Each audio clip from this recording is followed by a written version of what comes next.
तो बोलो श्री कृष्ण भगवान की जय। श्रीमद् भागवत का अर्थ क्या होता है?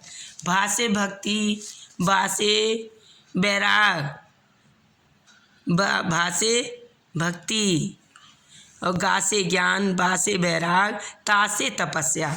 इसीलिए सब तरह चारों को परित्याग करके ये भक्ति, तपस्या और ज्ञान की, तभी इसका नाम भागवत गीता रखा गया है। तो दोस्तों, आज हम आपको तीसरे अध्याय का 11वें से, कल आपको 11वें से 15 तक पढ़कर सुनाए थे।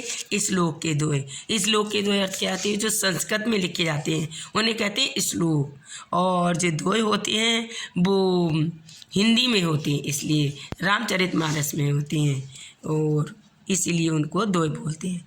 तो आज दोस्तों 16 से हम पढ़कर सुनाएंगे 20 तक।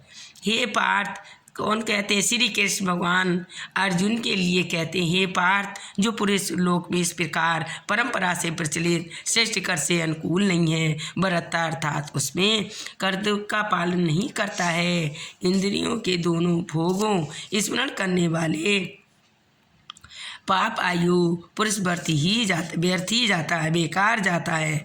परंतु जो मनुष्य आत्मा में रमण करने वाला मनुष्य आत्मा में ही तृप्त तथा आत्मा में ही संतुष्ट हो, उसके लिए कोई भी कर्तव्य उस महापुरुष से विस्मय कम नहीं है, जो करने से आयोजन न कोई कर्मों के, न करने से कोई प्रयोजन, संपूर्ण प्राणियों में उसका किंचित मात्र स्वार्थ संबंध नहीं होता। इसलिए तू निरंतर आसक्ति होकर मुझ में सदा कर्म करने की बात करता रहे, क्योंकि आसक्ति के रहित होकर कर्म करता हुआ मनुष्य परमात्मा को प्राप्त हो जाता है।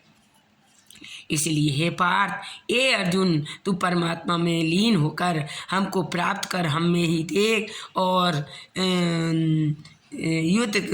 युद्ध में ही ध्यान लगाकर हम सब कर छोड़ दिए, तू पर डट जा। जनकादि ज्ञानी जान भी आसक्ति रहित कर्म द्वारा परम सिद्ध को प्राप्त हुए। तो कहते हैं इसलिए लोक संग्रह को छोड़कर, यानी लोक संग्रह का अर्थ है संसार को देखते हुए भी तू कर्म करने की ही योग है, अर्थात तुम्हें कर्म करना ही उचित समझता है, कर्म करना ही तेरे लिए उचित है। सो श्री कृष्ण भगवान अर्जुन को बार बार यही समझाते हैं, तू कर्मयोग कर और युद्ध कर, ये तुम्हें ही अपना कर्म करने का धर्म कर।